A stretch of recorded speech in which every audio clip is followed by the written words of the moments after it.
How do you think through generational wealth? A lot of people think today that it's bad to give your kids something because then you'll disadvantage them. I think that maybe that's disadvantage if you don't train them properly. But if we train them properly, why wouldn't I want them to have a higher pedestal than I had? So how do you think about the generational wealth that's on that level? I think what I'm going to share is nuanced, and I understand that anytime you share an idea, the words used to communicate the idea have to be understood by both parties for it to actually land the way you want it to. So I say that as a caveat, knowing that some people misunderstand what I'm saying, and I'm okay with that. I'm always available if you want to message me on Instagram or whatever. We'll have that chat. But I was the same way. My life is this arc of like building to prove to other people that I was worthy. Funny part is I didn't even like those people. Right. That's crazy. Then I got to a place financially that I thought once I got to, I'd feel this bliss. The thing would, the skies would part and the trumpets would trumpet and I would just feel absolutely complete. Never happened, turned out. Then I went on this journey of impact, which, for me, I grew up in really challenging environments. So troubled youth, at-risk youth programs, et cetera. So I did that. And then I had kids, and here's where I've gotten to, because I think legacy can sometimes be used as much as a crutch to drive decisions as wealth. And personally, I believe as a person of faith that I'm here to do two things. And if you understand those two things, then everything else might make sense or not. It's cool.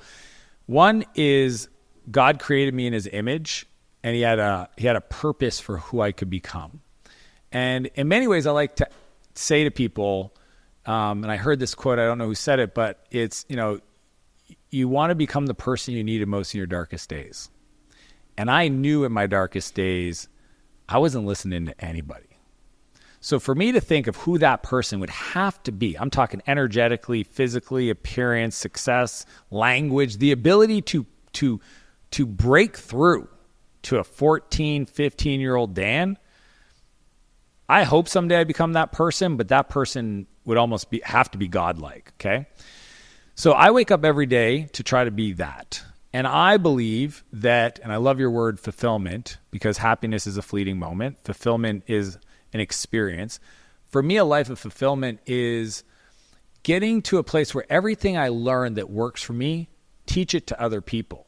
And we've been doing this since humans were humans, because that's why we have kids. Every human that has kids says to themselves, I want to create a better future than the one I experienced. Hence, we try to create a better situation for ourselves so that we have more resources and an environment to support our children. I just think people don't realize that it's bigger than just their kids or their family or their community or their church or their CrossFit gym or their city or their. Today we live in this beautiful world where with the help of a device that we all have in our back pockets, we can share the things that work best for us with the world. Right. So my philosophy is to wake up every day to be the best version of myself, and anything that works for me, I'm going to share it with the world. I'm going to share myself with the world. And I've gotten away from legacy for my kids. And here's why. Somebody asked me yesterday, actually, they go, Dan, are you going to leave your kids any money? And the answer is no. They don't need me to leave them money. They need me to teach them the lessons, which is what you said.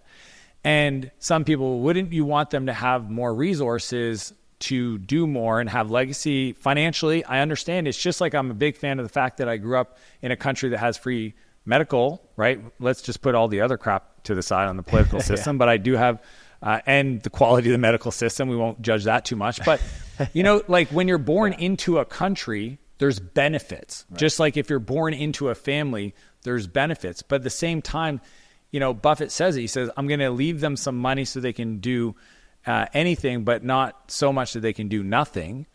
I just personally decided that I'm not optimizing for the traditional definition of legacy. My definition of what I'm trying to do is just those two things. So I would much rather overinvest in many, and you asked about the media briefly, and to understand me now, you understand why media was it is a decision. It wasn't a financial decision. It was, if my goal is to become the best version of myself, it turns out if you create content, that work actually does more work on you. Yeah. Like that's the crazy part. If anybody wants like a fast track to therapy, go start talking to your phone. Yeah. Because I will tell you will confront your demons. All of them. The insecurity, I don't like my voice, I didn't say anything smart, nobody's watching my stuff, why is this person leaving a negative comment? that work will work on you more than the work is. And also, I also know that at the end of the day, if I over optimize me personally for legacy, I'm doing it for this future that I won't even experience, and it doesn't matter. So if I am going to leave people money, I'd rather give it to them at the right time. And if you look statistically, the best time to give somebody money for your kids is between 27 and 34 years of age. And money deployed to your kids. Yeah, when you die at 100, they're 80. What good does it do? That's what I called my dad after I learned this. I said, "Are you going to leave my sister any money?" He goes, "Probably." I said, "You should give it to her now." Yeah. He goes, "Why?" I go, "Because anything that you give her when she's literally 75 is going to have zero impact on her life." Right. We're talking $100,000. Yet right now she's struggling. Maybe she has a mortgage to pay off. She's got her kids, student school stuff she's stressing about. That's actually, talk about compound returns. Better to do it early now than later. So when I started thinking about that, and that's why we talked about Bill Perkins' book, Die with Zero, and he makes a lot of strong arguments. So again, I can't paraphrase his book in 13 seconds, but essentially net fulfillment over net worth.